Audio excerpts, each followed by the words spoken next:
beautiful people, welcome back to my channel. Today I'm going to be making holiday gnocchi. So the first thing I'm going to do is get some hot water, not completely boiling, but just hot to start off the pot, and I'm going to put my gnocchi in it. I got this from President's Choice, so any Canadian based superstore, and it's much easier than making your own, but it's much more fancy than just using dry pasta. I did burn myself a bit popping it into the water. Yeah, not a good idea because I did have it in the fridge overnight, so by the time I put it in the water it kind of splashed because they were stuck together.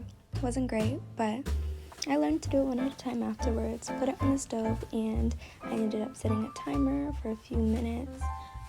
The package did say 2 to 3 minutes, but as long as it doesn't boil, it was okay for 15 minutes at a low simmer.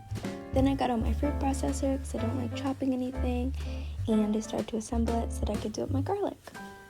Originally, I was going to do 4 cloves of garlic, but as I started peeling, you know how tedious peeling garlic is, even though I'm literally not chopping it, that was way too much work for me, so I decided only to do 3 cloves of garlic. This one was really giving me a struggle. As I was peeling it, I was thinking, man, maybe I'll only do 1 clove of garlic because it was a lot of work. But I persevered, and after all this peeling, it was super hard. I did end up peeling all 3. Thankfully, I don't want to put you guys through the suffering of watching me peel 3 cloves of garlic, so I only included 1 in the video. And I missed a lot. It went into the element and I had to get it out, but I still used it because, it's me eating this and who cares? Okay, now that I have all 3 of my cloves of garlic in my food processor, I'm just cleaning up my mess because it's very important to clean as you go. And yeah, I had to turn my ring light off to pulse it because I was using the same socket, but that's how I chop my garlic. Super easy, and you don't need to use a knife really except for peeling, so it's great. Now I'm going to take it out of the food processor and put it into a bowl so that I can start doing the same thing with half an onion. I use small onions, but if you use a big one, I'd recommend using a quarter if you're doing the same serving size that I did.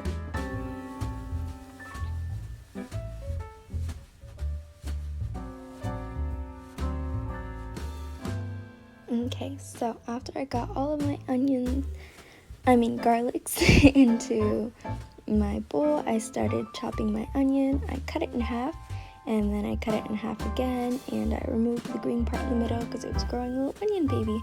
Peeled it, put it in the food processor, cleaned up my garbage, put on the lid, turned off my ring light. Same as before, super routine, super basic, and you don't have to do any chopping, which also means you don't cry. So yeah, that's my little hack.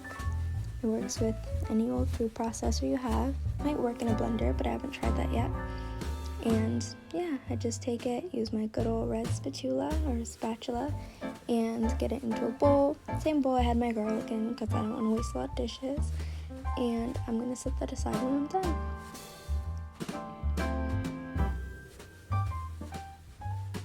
And remembering to clean up once again, because cleaning up as you go is very important. I am watching a video tutorial on this, which I'll be linking in the description.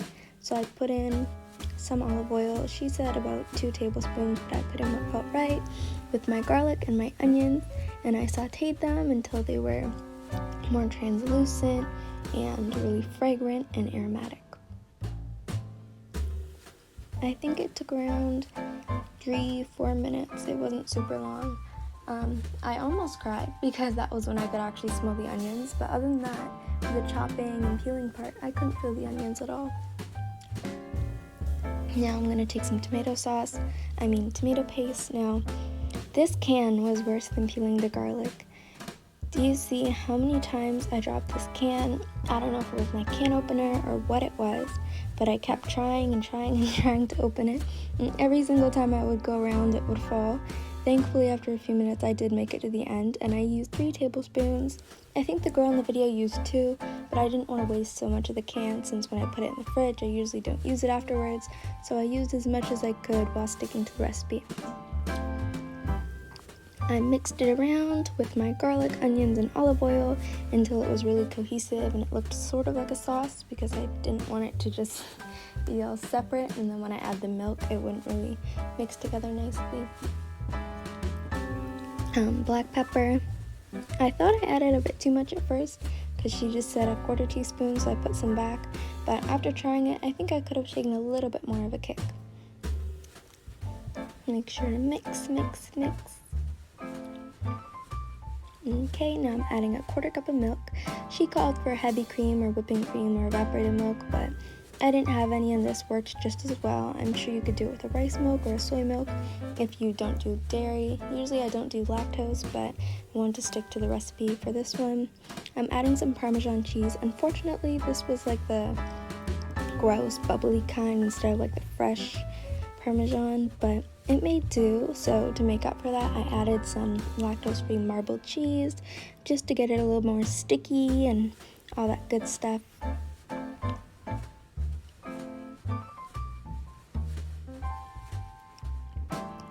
And after cleaning up a bit more, I'm going to mix in my cheese. You didn't see that. It's me eating it, doesn't really matter. Mix. Make sure everything is mixed, because the worst thing is having a bite of something and you taste some of something somewhere and some of something not somewhere. Here are my gnocchi. Very creamy, maybe a little overcooked, but it tastes the best this way. I definitely recommend overcooking your gnocchi a little bit, especially if you make them homemade, because they can taste a little raw. It was really satisfying mixing all this gnocchi together, so I'll just sit back for a second and let you watch.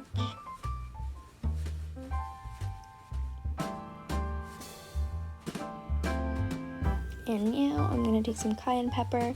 Gigi uses red pepper flakes or red chili flakes, but I didn't have any, so I just put some cayenne, which did give it quite a hit. It was really good. And I'm plating it into my bowl. Yes, I dropped one, but don't worry, I will go back with my hands, which wasn't very smart, and pick it up. Ow, yeah, I burned myself.